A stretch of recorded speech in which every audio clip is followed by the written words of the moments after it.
Sunday special lunch preparation കണ്ടാലോ? ഞാനിവിടെ നെയ്ച്ചോറും വറുത്തരച്ച ചിക്കൻ കറിയും വറുത്തരച്ച ബീഫ് കറിയും പിന്നെ ചിക്കൻ്റെ കാലുമാണ് ഞാനിവിടെ ഇന്ന് പ്രിപ്പയർ ചെയ്യുന്നത്.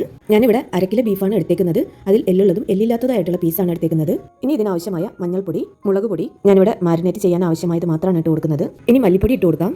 ഇനി ഇതിലേക്ക് ഉപ്പിട്ട് കൊടുക്കാം. കുറച്ച് കുരുമുളക് പൊടിയും കൂടി ഇട്ട് കൊടുക്കുന്നുണ്ട്. ഇനി ഇതിലേക്ക് കുറച്ച് പച്ച വെളിച്ചെണ്ണ ഒഴിച്ച് നന്നായിട്ട് മിക്സ് ചെയ്തെടുക്കാം. ഇനി ഇതിലേക്ക് കുറച്ച് സവാള ഇട്ട് കൊടുക്കാം. കുറച്ച് വെളുത്തുള്ളി ഇഞ്ചി ചതച്ചത്, കുറച്ച് തക്കാളി ഇട്ട് കൊടുക്കുന്നുണ്ട്. ഇനി ഒരിത്തിരി വെള്ളമാണ് ഒഴിച്ചു കൊടുക്കുന്നത്. വേവാൻ ആവശ്യമായ വെള്ളം ബീഫിൽ നിന്ന് ഇറങ്ങി വരും, അതുകൊണ്ട് ഒരുപാട് വെള്ളം ഒഴിക്കേണ്ട. ഇനി ഇതൊന്ന് അടച്ചു വെച്ച് 2-3 വിസിൽ വരുന്നത് വരെ വേവിച്ചെടുക്കാം. ബീഫ് വെന്ത് വരുമ്പോഴത്തേക്കും ഇതിനുള്ള മസാല റെഡിയാക്കി എടുക്കാം. പാൻ ചൂടാവുമ്പോൾ അതിലേക്ക് വെളിച്ചെണ്ണ ഒഴിച്ചു കൊടുക്കാം. വെളിച്ചെണ്ണ ചൂടാവുമ്പോൾ അതിലേക്ക് 2 പട്ട ഇട്ട് കൊടുക്കാം. കൂടെ 2 ഏലക്കായും കൂടി ഇടുന്നുണ്ട്. കുറച്ച് കുരുമുളക് ഇട്ട് കൊടുക്കുന്നുണ്ട്. കുറച്ച് പെരിഞ്ചീരകം. ഇനി ഇവയെല്ലാം ഈ വെളിച്ചെണ്ണയിൽ കിടന്ന് ഒന്ന് മൂത്ത് വരുന്നത് വരെ വെയിറ്റ് ചെയ്യാം.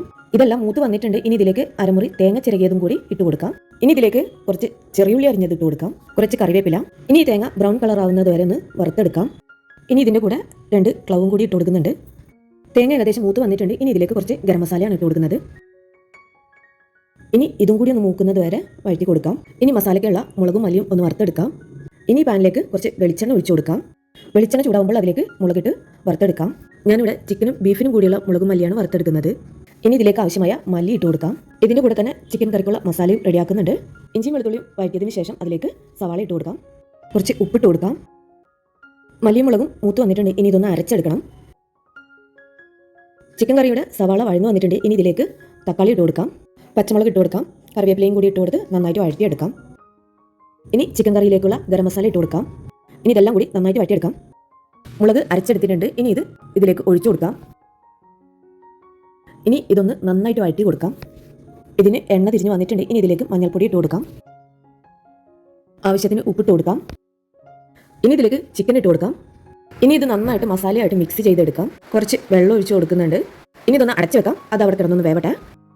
ഇനി നെയ്ച്ചോറ് ഉണ്ടാക്കിയെടുക്കാം. ഞാനിവിടെ 1 കപ്പ് ജീരകശാല അരിയാണ് എടുത്തേക്കുന്നത്. ഇനി ഒരു കുക്കർ ചൂടാവുമ്പോൾ അതിലേക്ക് വെളിച്ചെണ്ണ ഒഴിച്ച് വെളുത്തുള്ളിയും ഇഞ്ചിയും ചതച്ചതിട്ട് കൊടുക്കാം. ഇനി ഇതൊന്ന് മൂത്ത് വരുമ്പോൾ ഇതിലേക്ക് കുറച്ച് സവാള ഇട്ട് കൊടുക്കാം. ഇനി ഇതൊന്ന് നന്നായിട്ട് വഴറ്റിയെടുക്കാം. സവാള വഴന്ന് വന്നിട്ടുണ്ട്. ഇനി ഇതിലേക്ക് കഴുകി ഊറ്റി വെച്ചിരിക്കുന്ന അരി ഇട്ട് കൊടുക്കാം. ഇനി ഈ അരി വെള്ളമൊക്കെ വറ്റി നന്നായിട്ട് വറുത്തെടുക്കാം. ചിക്കൻ മസാല ആഡ് ചെയ്ത് കൊടുക്കാം. ചിക്കൻ മസാല മിക്സ് ചെയ്തതിന് ശേഷം വീണ്ടും അടച്ചു വെക്കാം. അരി നന്നായിട്ട് ഫ്രൈ ആയിട്ടുണ്ട്. ഇനി ഇതിലേക്ക് തിളച്ച വെള്ളം ഒഴിച്ചു കൊടുക്കാം. 1 കപ്പ് അരിക്ക് 1.5 കപ്പ് വെള്ളമാണ് ഞാനിവിടെ ഒഴിച്ചു കൊടുക്കുന്നത്. ഇത് സ്പൈസസ് ഒക്കെ ഇട്ട് തിളപ്പിച്ച വെള്ളമാണ്. ഇനി ഇതിലേക്ക് ആവശ്യത്തിന് ഉപ്പിട്ട് കൊടുക്കാം. ഇനി ഇതിലേക്ക് കുറച്ച് ഗീയും ചെറുനാരങ്ങ പിഴിഞ്ഞതും കൂടി ഒഴിച്ച് അടച്ചു വെച്ച് 1 വിസിൽ വരുന്നത് വരെ വെയിറ്റ് ചെയ്യാം.